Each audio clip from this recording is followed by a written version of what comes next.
নমস্কার, কেমন আছেন সবাই? আশা করছি যে যেখানেই আছেন ভালো আছেন, সুস্থ আছেন। আমি অনিশা, অনিশার আরও একটি নতুন ব্লগে আপনাদের স্বাগত জানাই। দেখতে দেখতে কিন্তু শীত পড়ে গেছে। ওই যে দুর্গাপুজো, কালীপুজো, লক্ষ্মী পুজো, এমনকি কার্তিক পুজো পেরিয়ে চলে এসছে শীত। শীত কিন্তু বরাবরের মতন জমিয়ে বসতে চলেছে। সেই কারণে এখন কিন্তু সকাল সকাল কুয়াশা ওঠাও দেখা যাচ্ছে আর কি। তো সেই কারণে আমি না উঠেই আগে বাসি কাজ-বাজ সেরে ওপরে গাছগুলোতে জল দিয়ে দিচ্ছি। আর তার আগে বাবানের জলটা রোদ্রে দিয়ে দিয়েছি। কারণ যেহেতু শীত পড়ে গেছে, আগে তো ওই যে ট্যাঙ্কির জলেই স্নান করাতাম, ট্যাঙ্কির জলটা কিন্তু গরমই হয়ে থাকতো গরমকালে। সেই জন্যই কিন্তু আর এক্সট্রা করে আমার গরম করতে হতো না। গরম ওই যে ট্যাঙ্কির জলটা গরম হয়ে থাকতো সেটা দিয়েই হয়ে যেত। তো যাই হোক, চলে এসেছি নিচে।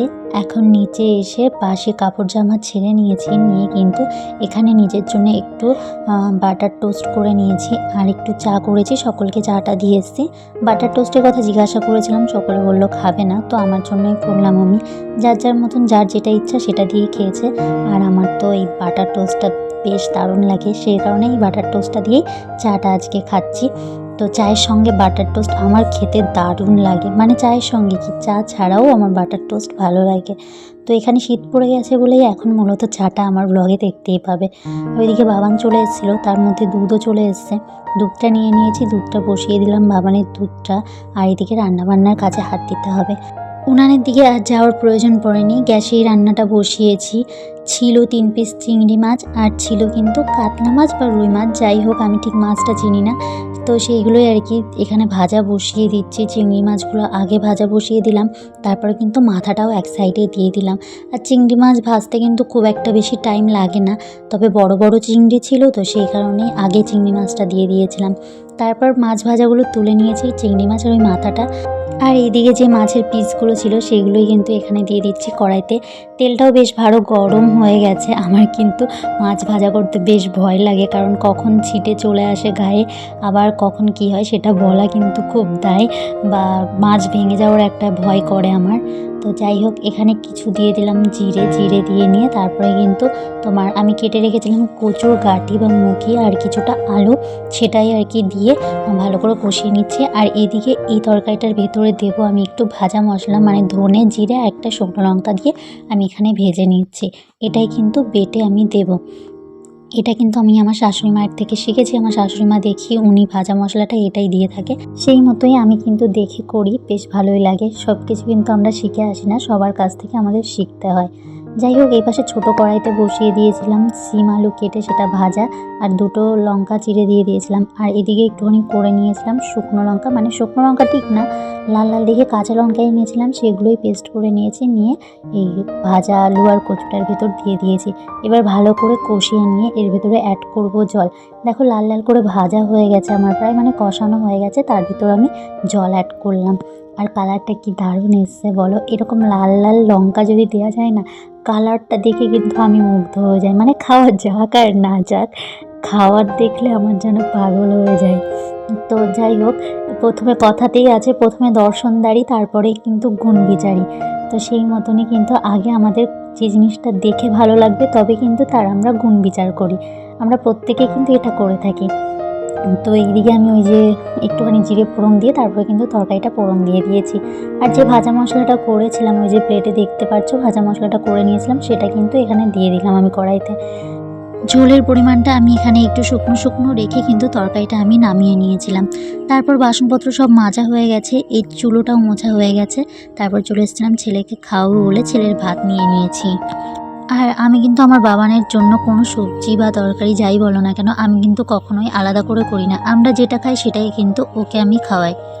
সিম আলু ভাজাটা এখানে নিয়ে নিয়েছি, আর উচ্ছে ভেজেছিলাম সেই জন্য একটা উচ্ছের টুকরোও নিয়ে নিয়েছি। সব কিছু কিন্তু ওকে খাওয়ানো শেখাতে হবে, যেহেতু আমরা যদি এখন থেকে ভাবি এটা খেতে পারবে না সেটা খেতে পারবে না, তাহলে কিন্তু সেই অভ্যাসটাই হয়ে থাকবে আমি মনে করি।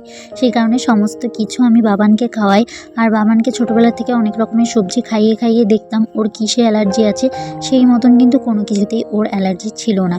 বাবানের যে সমস্ত কাজবাজ ছিল আমার সমস্তটাই করে নিয়েছি, স্নান খাওয়ানো সব কমপ্লিট করে নিয়েই আমি এইদিকে কিন্তু আমার এই ফার্নিচারগুলো মুছে নিচ্ছি। ফার্নিচারগুলোতে বেশ ধুলো জমেছে, তো সেই কারণে আমি ভালো করে ফার্নিচারগুলো প্রতিটা ফার্নিচারেই কিন্তু বেশ ভালো করে ক্লিন করে নিচ্ছি। সমস্ত জিনিস সরিয়ে ভালো করে আমি ক্লিন করে নিচ্ছিলাম এখানে। আর ড্রেসিং টেবিলের এই ওপরটাতে ম্যাক্সিমাম প্রোডাক্টই আমি এখানে ইউজ করি, সেই কারণে এগুলো বাইরে রাখি। আর এই সমস্তটা মুছে নিয়ে জিনিস জায়গায় রেখে দিয়ে তারপর কিন্তু একটু কলিন দিয়ে তারপর কিন্তু কাঁচগুলোকে মানে মিররগুলোকেও আমি পরিষ্কার করে নিয়েছি। আর এখানে কিন্তু আমার বাবান প্রচণ্ড বায়না করছিল ওই কলিনটা নেওয়ার জন্য, কারণ ওর এই স্প্রে টাইপের যাই দেখুক না কেন, পারফিউম হোক, কলিন হোক বা রুম ফ্রেশনার হোক আর যাই হোক না কেন, বডি স্প্রে হোক, মানে স্প্রে করার যেরকম জিনিসগুলো এগুলো দেখলে কিন্তু ওর মাথা আর ঠিক থাকে না। ও কখন সেটা নেবে আর স্প্রে করবে সেটা কিন্তু ওর বেশ মজা লাগে। ওকে দেখেছি, আমি নোটিস করেছি ও এইগুলো খুব ভালো পছন্দ করে। তাই কিন্তু কলিনটা যখনই দেখে ও তখনই কিন্তু ওটা নেওয়ার জন্য খুব বায়না করে। তাই কিন্তু কোনো মতে ওকে ঠান্ডা করে নিয়ে তারপর আবারও কাজে হাত দিয়েছিলাম। তো তারপরে কিন্তু এদিকে সমস্ত ফার্নিচারগুলোই কিন্তু আমি এদিকে ক্লিন করছি। তো আলমারিটা না আমার প্রতিদিন কিন্তু ক্লিন করে হয়ে ওঠে না, জানো তো, সত্যি বলতে হয়ে ওঠে না। আমি আলমারিটা খুব একটা ক্লিন করি না সামনেটা। আর আমার কাছে মনে হয়, জানি না এটা হবে কি না, এই বেশি ক্লিন করলে বোধহয় এই কালারগুলো ফেড হয়ে যাবে এরকম মনে হয়। তবে পাপার কাছে জিজ্ঞাসা করেছিলাম এরকম কি হতে পারে, পাপা বলল না, ওটা পরিষ্কার করলে কিছুই হয় না বা প্রতিদিন মুছলে পরে কালারগুলো ফেড হয় না। আর আমি কিন্তু এখানে টিভি অন রয়েছে, সেই অবস্থায় টিভিটা ক্লিন করছি, কারণ আমার বাবান টিভিটা অফ করতে দেয়নি। ও টিভি দেখছিল, মানে এখানে ওই পড়ার কিছু জিনিস দেখছিল বাপুরাম সাপুরে, সেই অবস্থাতেই আমি টিভিটা ক্লিন করলাম কোনো রকম করে। তারপর কিন্তু এখানে আমি আমার যেই বেডটা আছে মানে খাটটা আছে, ওই খাটটা কিন্তু এই দিকটা এই ডিজাইনটা একটু ভালো করে কলিং দিয়ে বেশ ভালো করে ডোরগুলো পরিষ্কার করে নিচ্ছিলাম। আর আমার বাবান কিন্তু ওপরে রয়েছে, দেখতেই পাচ্ছ। আর এখানে ক্যামেরা ছিল বলে ও ভাবছিল ওকে দেখা যাচ্ছে, তাই কিন্তু কাছে এসে দাঁড়িয়েছিল, কিন্তু ওকে তো দেখা যাচ্ছে না, ও সেটা বুঝতে পারেনি। আর এই সাইডটাতেও একটু ভালো করে ডোরগুলো পরিষ্কার করে নিয়েছি কলিংটা দিয়ে। আর এদিকে পরিষ্কার করার পরে কিন্তু আমি ঘরটা ঝাড় দিয়ে নিচ্ছি ভালো করে, কারণ পরিষ্কার করার আগে যদি ঝাড় দিই না তাহলে কিন্তু এই যে ধুলোগুলো পড়বে, যে ডাস্টগুলো উড়ে উড়ে আসবে, সেগুলো কিন্তু আমরা খালি চোখে হয়তো দেখতে পাই না, কিন্তু কিছুক্ষণ পর আবার ঘরটা কিন্তু নোংরা নোংরা লাগে। সে কারণে আমি সবসময় চেষ্টা করি বিছনাটা ঝাড়ার পর সমস্ত কিছু ক্লিন করে নেওয়ার পরে ঘরটা ভালো করে ক্লিন করার। তারপর কিন্তু আমি ওই পাশের ঘরটাও ঝাড়ু লাগিয়ে নিলাম, ঝাড়ু লাগিয়ে নিয়ে তারপর কিন্তু এইদিকে বারান্দাটাও ভালো করে ক্লিন করে নিচ্ছি। আর ওইদিকে সোফার কভারটা একটু এলোমেলো হয়েছিল, তাই কিন্তু সোফার কভারটা ঠিক করে নিলাম। তারপর কিন্তু বারান্দাটা বেশ ভালো করে পরিষ্কার করে ঝাড় দিয়ে বের করে নিচ্ছি। আর এরপর কিন্তু যাবো স্নানে।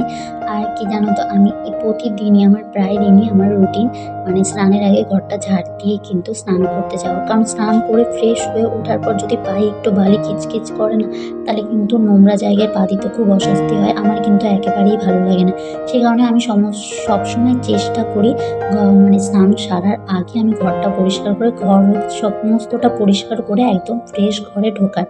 তারপর চলে এসেছি এখানে, যেহেতু আজকে বৃহস্পতিবার ছিল, সেই কারণে কিন্তু বৃহস্পতিবারে ঠাকুরের ঘরটা এখানে পেতে নিচ্ছি। ঠাকুরের ঘরটা পেতে নিয়েছি আর কি পানকলা দিয়ে। তারপর কিন্তু এখানে এই ঠাকুরকে একটা প্রসাদ দিয়েছি, ঠাকুরকে একটা বলতে একটা কদমা দিয়েছি।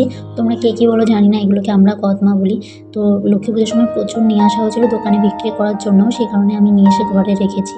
ঘরে রেখে ঠাকুরকে প্রসাদ দিচ্ছি। এখানে গোবিন্দকেও দিয়ে দিয়েছি একটা তুলসী পাতা দিয়ে, গোবিন্দের সেবাটা। আর কিন্তু এখানে আমি আমার ভোলানাথকেও মানে ফুল দিয়ে সাজিয়ে দিয়ে বেলপাতা অর্পণ করে পুজো দিয়ে দিলাম। আর এখানে কিন্তু একটু আরতিও করে নিচ্ছি। আর এর মধ্যে জানো তো কারেন্টটা গেছে, আর কারেন্টটা যাওয়াতে এতটা সুন্দর লাগছিল দেখতে, কি আর বলবো, দারুণ লাগছিল, সেটাই তোমাদের দেখালাম। প্রদীপের আলোয় আলোকিত হয়েছিল, খুব সুন্দর লাগছিল। আর এখানে আমার বাবান এখানে দোলনা চড়ছিল, পার্কে গেছিলো, পার্কে যাওয়ার জন্য বায়না করছিল। আর বাচ্চারা কিন্তু বিকাল হলেই একটু খেলাধুলা করতে চায়, বাইরে যেতে চায়, সেই কারণে ওকে নিয়ে এসেছিলাম পার্কে, ও খেলা করছিল। আর তাহলে আজকে তোমাদের থেকে এখানেই বিদায় নেব। দেখা হবে আবারও পরবর্তী নতুন কোনো ভিডিওর সঙ্গে নতুন কোনো সকালে। ততক্ষণ তোমরা সকলে ভালো থেকো, সুস্থ থেকো ও সাবধানে থেকো।